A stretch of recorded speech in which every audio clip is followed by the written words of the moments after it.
देखो, यहाँ पे एक रॉड है और ये रॉड फिक्स है, ठीक है। और इस रॉड के बेस पे, मतलब बेस से फिक्स है, नहीं, रोटेशन के लिए भी मतलब रोटेशन के लिए फ्री नहीं है।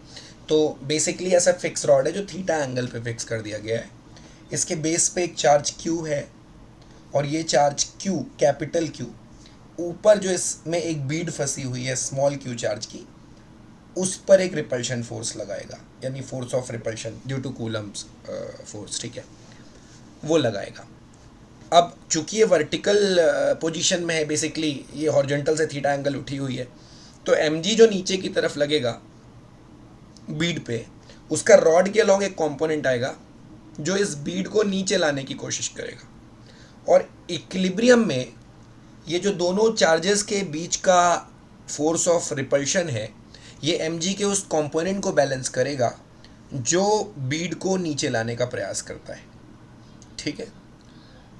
अब आपको एक इक्विलिब्रियम कंडीशन मेंटेन करके दी हुई है और आपसे कह रहा है कि अगर मैं चार्ज को इक्विलिब्रियम पोजीशन से थोड़ा सा डिस्प्लेस कर दूं, तो फॉर स्मॉल डिस्प्लेसमेंट ये जो ऑसिलेट करेगा, पहले तो ये समझो कि ये सिंपल हार्मोनिक मोशन होगा, और दूसरा उस सिंपल हार्मोनिक मोशन का टाइम पीरियड निकालो। तो अच्छा सवाल है, इसको देखते हैं। टिपिकल जेई एडवांस पैटर्न का सवाल।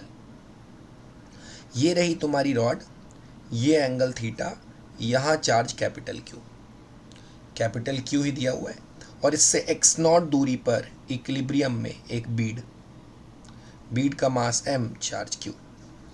ध्यान से देखिए, तो ये फोर्स जो इलेक्ट्रोस्टैटिक रिपल्शन है, उसको फिलहाल के लिए एफ नॉट मान लेते हैं।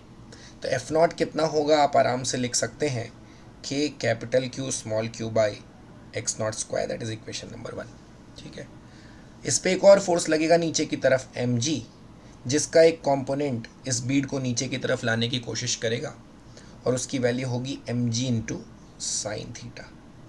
और चूंकि इक्विलिब्रियम ऑलरेडी मेंटेन्ड है जब डिस्टेंस एक्स नॉट है दोनों चार्जेस के बीच की, तो आप लिखेंगे f naught is equal to m g, that is your equation number 1। M g is equal to basically k q q divided by x not square, that is basically, हाँ इसको equation number 2 बोलना है तो 2 बोल दो, okay, equation number 2 बोल देते हैं। चलो, अब हमने क्या किया, अब हमने इस बीड को ज़रा सा, कितना सा, ज़रा सा x डिस्टेंस अंदर ले आए, मान लो कितना ले आए, x डिस्टेंस अंदर। तो सोचो x डिस्टेंस अंदर लाने के बाद भी बीड पे जो mg का कंपोनेंट है, अब mg का कंपोनेंट इस बात से थोड़ी ना डिपेंड करता है कि दोनों चार्जेस के बीच की दूरी कितनी है। ये हो जाएगा क्या, एक्स नॉट माइनस एक्स, ये तुम्हारा इक्विलिब्रियम पोजीशन था, है ना। तो जो फोर्स ऑफ रिपल्शन है वो तो चेंज होगा, क्यों चेंज होगा, क्योंकि दोनों चार्जेस के बीच की डिस्टेंस चेंज हुई है। लेकिन फोर्स ऑफ रिपल्शन चेंज होगा, मान लो वो एफ नॉट से एफ हो गया, तो इसकी वजह से एम जी का कंपोनेंट थोड़ी ना चेंज होगा, एम जी ये रहेगा, और एम जी का कंपोनेंट अभी भी कितना रहेगा, एम जी साइन थीटा। और अगर आप एम जी साइन थीटा को ध्यान से ऊपर से देखें, तो f is equal to m g क्यों लिखा है मैंने, f naught is equal to m g sine theta होगा। So sorry about the equation number 2, ध्यान से देखिएगा। हाँ, तो एम जी का कंपोनेंट नीचे की तरफ क्या आया, एम जी साइन थीटा। तो अपन क्या करेंगे, देखो, अब चूंकि दोनों चार्जेस के बीच की दूरी घटी है, इसलिए इनके बीच का इलेक्ट्रोस्टैटिक रिपल्शन जो है वो बढ़ेगा, ठीक। इनके बीच का इलेक्ट्रोस्टैटिक रिपल्शन बढ़ेगा क्योंकि दोनों चार्जेस के बीच की दूरी घटी है, क्योंकि ऊपर वाले चार्जेस को तुम नीचे लेके आए हो। अब इलेक्ट्रोस्टैटिक रिपल्शन एफ नॉट से ज़्यादा है, और एम जी साइन थीटा की वैल्यू जो है वो एफ नॉट के बराबर है। तो जाहिर सी बात है, इस कंडीशन में, डिस्प्लेस्ड पोजीशन में, रॉड के ऊपर, सॉरी बीड के ऊपर इक्विलिब्रियम की तरफ एक फोर्स लगेगा। तो जो नेट फोर्स आएगा towards the equilibrium, that will be F minus F not. Now what is the value of f?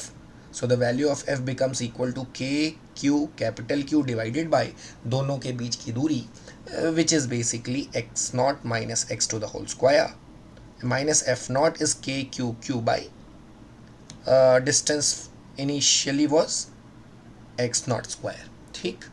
अब आप थोड़ा अच्छे से देखेंगे इसको, तो जो f net की वैल्यू है मैं इधर लिख लेता हूँ इस साइड, जो एफ नेट की वैल्यू है वहाँ पे आप के क्यू क्यू कॉमन ले सकते हैं, तो ये बना 1/, ध्यान से देखिए एक्स नॉट माइनस एक्स के होल स्क्वायर को एक्स माइनस एक्स नॉट का होल स्क्वायर भी लिखा जा सकता। ब्रैकेट के अंदर है तो स्क्वायर करने पे जो है वो नेगेटिव साइन बाहर निकालने का कभी कोई फ़र्क नहीं पड़ेगा। तो मैंने क्या किया, अच्छा मत निकालिए तो भी चलेगा, एक्स नॉट बाहर निकाल लीजिए पहले ब्रैकेट से, तो एक्स नॉट बाहर तो मतलब एक्स नॉट स्क्वायर बाहर, और अंदर क्या बचा 1 minus x by x not का होल स्क्वायर, और माइनस दूसरे ब्रैकेट में एक्स नॉट स्क्वायर बाहर आया ये, ठीक। अब आप एक्स नॉट स्क्वायर को दोनों टर्म से बाहर करेंगे तो ये बनेगा के q q by x not square, ये बनेगा 1/1 minus x by x not का होल स्क्वायर माइनस 1/1। अब आप ध्यान से देखिए तो आप क्या कर सकते हैं, k q q by x not square which basically is m g sine theta, है ना, मल्टीप्लाइड बाय, इसको देखिए तो ये लिखेंगे 1 minus x by x not का पावर -2 और -1, यस।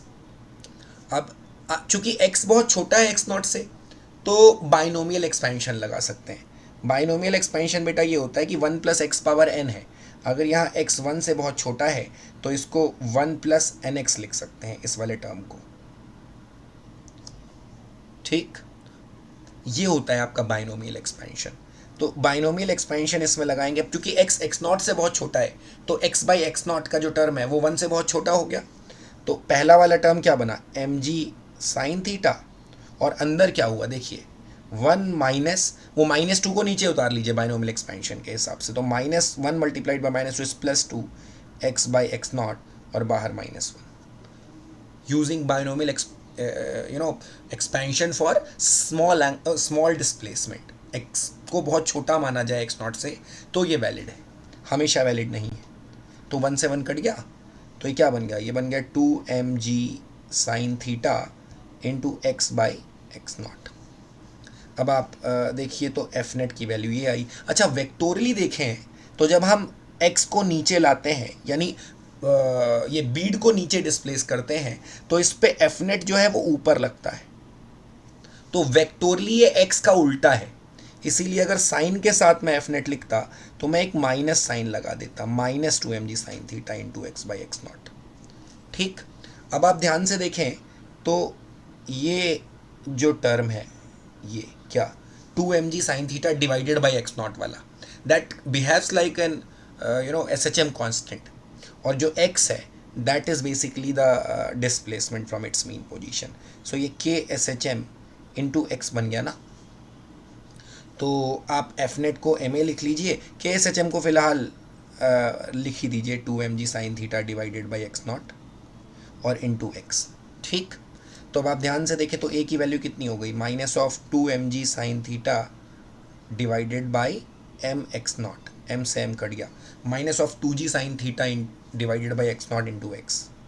तो ए की वैल्यू जो होती है एस एच एम के केस में उसको -ω² x से इक्वेट कर लेते हैं, और -ω² x से इक्वेट करने के बाद ओमेगा की वैल्यू आ जाती है कितनी, √, कितनी 2g sine theta divided by x not, और जो टाइम पीरियड होता है SHM का वो होता है 2π by omega, so this becomes 2π √x0 divided by 2g sine theta. Let me just check the answer for this. Time period is 2π √x0 by 2g sine theta, that is correct, but I guess सवाल में मुझे जो दिखा उन्होंने क्या पूछा है, frequency पूछी है। अच्छा अगर आप फ्रीक्वेंसी निकालना चाहते हैं तो frequency is 1 time period, so 1 time period will be 1/2π √of what 2g sin theta by x0. This is what they have given as the answer in the book, so this is it.